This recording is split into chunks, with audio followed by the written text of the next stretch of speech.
সরকারের রুলস করে দেওয়া উচিত ছিল যে প্রত্যেক জুমার দিনে দেশের জন্য যারা জীবন দিয়েছে খতিব সাহেবরা যেন তাদের জন্য দোয়া করে। এটা তো আসল দরকার, কি কথা কন না কেন?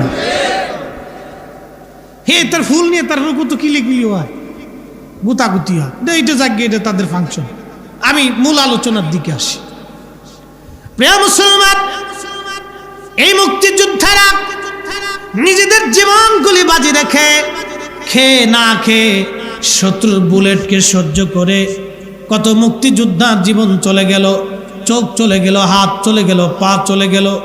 কত মুক্তিযোদ্ধার পা চলে গেছে ল্যাংড়া হয়ে, সারা জীবন ভিক্ষা করে খেয়ে জমিনের মধ্যে আজকে ঘুমাই গেছে। বহু মুক্তিযোদ্ধা ভিক্ষা করে খেয়ে মারা গেছে। ওই যুদ্ধের সময় তার পা কার চোখ চলে গিয়েছে নাই। হে বাজার মুসলমান, এটা অনেক বড় দুঃখ পরিতাপের বিষয় আমাদের জন্য। এই দেশের জন্য যারা জীবন দিল, দেশের জন্য যারা লড়াই করলে, এরাই সূর্য সন্তান। দোয়া করি প্রত্যেকটা ইমানদারের জন্য যেন আল্লাহ তাদের কবরকে বেহেশতের টুকরা বানায় দেয়। স্বাধীন দেশে বসে স্বাধীন মতো ওয়াজ করার অধিকার আমরা পেয়েছি, কথা বলেন ঠিক কিনা?